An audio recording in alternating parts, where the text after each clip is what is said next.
कहानी का नाम है द ड्रीम गर्ल। तो कहानी को शुरू करते हैं। रणविजय अपने फैंस को ऑटोग्राफ दे रहा था।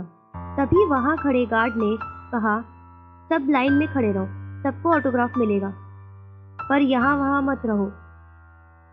तभी रणविजय गार्ड को कहता है, कोई बात नहीं, हो जाता है। तभी उस लाइन से एक लड़की तेजी से दौड़ पड़ी रणविजय की तरफ, फोन लेकर। एक सेल्फी ले लूं प्लीज, मैं आपकी बहुत बड़ी फैन हूँ। मैडम, सेल्फी अलाउड नहीं है, रणविजय के गार्ड ने कहा। तभी रणविजय ने कहा, कोई बात नहीं, ले लेने दो। वो लड़की ने झट से सेल्फी ले ली। रणविजय जैसे ही अपने दूसरे फैंस की तरफ बढ़ा, वैसे ही वो लड़की ने उससे एक क्वेश्चन पूछ लिया। सर, आप इतने बड़े चित्रकार हैं, मैंने आपकी सारी पेंटिंग्स देखी है, पर आपने हमेशा यही कहा है कि आपकी इनमें से कोई भी फेवरेट नहीं है। ऐसा क्यों? शायद इसलिए क्योंकि मेरी बेस्ट पेंटिंग नहीं आई है। मेरी ये चित्र कहीं अधूरी है। मुझसे मुझका रास्ता तय नहीं कर पाते। जिस दिन वो मेरे दिल तक पहुंच गई, उस दिन वो मेरी फेवरेट हो जाएंगी। रणविजय ने कहा, तो क्या वो खूबसूरत कला होगी या कोई दूर की कल्पना? उस लड़की ने दोबारा पूछा। रणविजय ने हंसकर कहा, वैसे ये कहना मुश्किल है, पर वो जल्दी ही आ जाएंगी। शाम हो चली थी। रणविजय का ऑटोग्राफ देकर सबको हो गया था और वो वहां से उठ खड़ा हुआ और सभी को कहने लगा, थैंक यू एवरीवन, और वहां से निकल गया। चांदनी रात में रणविजय खिड़की के बाहर देखकर कुछ सोच रहा था। वो लड़की ठीक तो कह रही थी, अभी तक मेरी कोई फेवरेट चित्र नहीं बनी। रणविजय उस चेहरे को बनाना चाहता था जो चेहरा उसे रोज उसके सपने में दिखाई देता था। जानो कितनी बार वो अपने आप को कैद कर लेता कि इस बार उस लड़की का चेहरा बनाकर रहेगा, पर वो नहीं बना पाता। कुछ दिनों बाद रणविजय को फिर से उस लड़की का सपना आया, पर इस बार धुंधला चेहरा नहीं था, साफ साफ चेहरा दिखाई दे रहा था। रणविजय उठ खड़ा हुआ बिस्तर से और फिर से तस्वीर बनाने लगा उस लड़की की, पर इस बार उसने वो तस्वीर को बनाते जा रहा था और उसे निहार रहा था, जैसे कि वो उसके ठीक सामने बैठी है और वो तस्वीर को बना रहा है। जब अगली सुबह की पहली किरण ने रणविजय के रूम में हाजिरी लगाई, जब रणविजय ने पूरी चित्र को देखा, मानो उसकी कल्पना ने इस चित्र का रूप दे दिया। वो तो मान ही नहीं पा रहा था कि उसने उस चित्र को एक छवि दे दी थी। अचानक से रूम में बेल डोर की आवाज आई। जब रणविजय ने उठकर दरवाजा खोला, सामने उसका बेस्ट फ्रेंड खड़ा था। अरे यार, तू सोया नहीं? हालत देख अपनी, अनिरुद्ध ने कहा। चल अब ब्रेकफास्ट करते हैं, उसके बाद एग्जीबिशन में भी जाना है अपने को। फिर रणविजय ने कहा, मैंने उसका चेहरा अपने चित्र में उतार लिया है। ओह नो प्लीज, मतलब तूने पूरी रात फिर से काली कर दी? भाई, उस लड़की से तू बाहर क्यों नहीं आ जाता? कितने साल हो गए हैं, तू बस यही कोशिश करता है और फिर डिप्रेशन में चला जाता है। याद है पिछली बार डॉक्टर सनाया से सहारा लेना पड़ा था? भूल जाओ उसे, सच है ये दुनिया। तू खुद को बर्बाद करने में क्यों लगा है? अनिरुद्ध गुस्से में अंदर आ गया और उस चित्र को देखकर चुप हो गया। क्या ये सच है? ये वही है?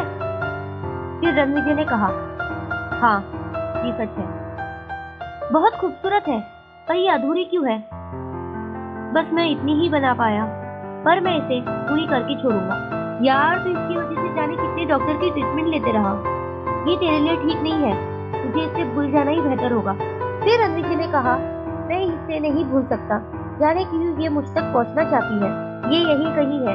उस दिन के बाद रणविजय अपने आप को कैद करके उस पेंटिंग को पूरा करना चाहता था, पर वो धीरे धीरे अपना मानसिक संतुलन खोने लगा। वो सच और झूठ को भूलने लग गया। आज फिर से रणविजय पेंटिंग बना रहा था। फिर वहाँ अनिरुद्ध आ जाता है। मुझे तेरे मैनेजर का कॉल आया था, तूने अपनी सारी कमाई लुटा चुका है। ये तू क्या कर रहा है रणविजय? अगर ऐसा ही चला तो तू रोड पर आ जाएगा।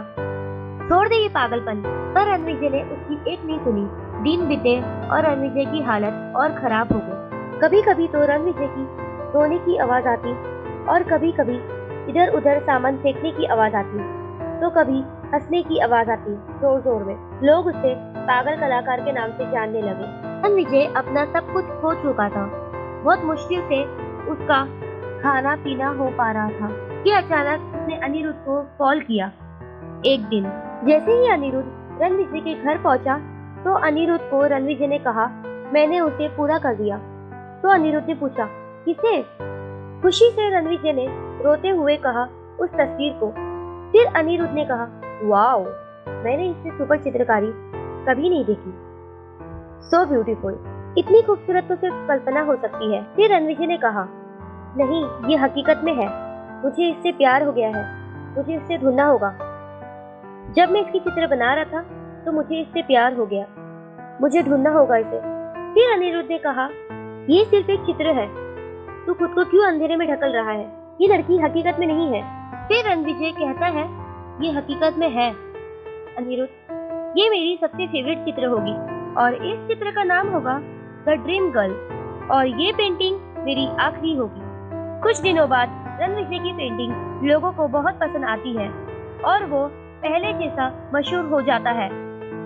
जहाँ वो शोहरत और रुतबा कमा रहा था, वहीं दूसरी तरफ वो उस लड़की को खोज भी रहा था। उसी चक्कर में रणविजय का पागलपन उसे घेरने लगा।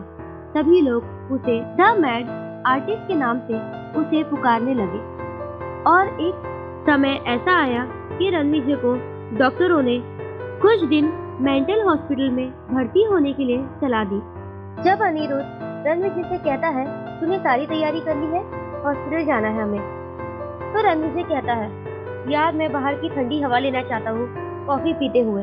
फिर अनिरुद्ध कहता है, चल जहाँ से तूने पेंटिंग शुरू की थी हम वही कैफे में चलते हैं। फिर वो लोग वहाँ पहुँच जाते हैं। फिर अनिरुद्ध कहता है, मैं गाड़ी में रुकता हूँ, तू वहाँ जाकर बैठ और कॉफी पी के वहाँ का कॉफी का मजा ले। रणविजय को बहुत अच्छा लगता है खुले आसमान में बैठकर कॉफी पीना। फिर वो टिश्यू को उठाता है और आसमान को देख के उसकी पेंटिंग बनाने लग जाता है। अचानक से एक लड़की आती है और कहती है, क्या मैं ये चेयर ले सकती हूँ? तो रणविजय कहता है, हाँ।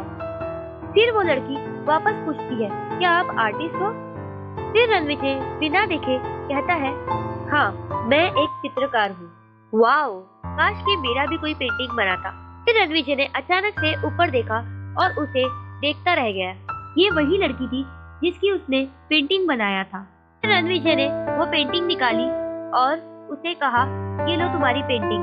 रणविजय की कल्पना सच हो चुकी थी। रणविजय की खोज पूरी हो गई थी। वो उसे पा चला था जिसके लिए वो सब कुछ खो दिया था। दोनों की बात चलती रही और शाम ढलने लगी। तो कहते हैं ना, चित्रकार की कल्पना नहीं होती, वो सच भी हो सकती है। किसी के साथ ये कहानी भी खत्म होती है।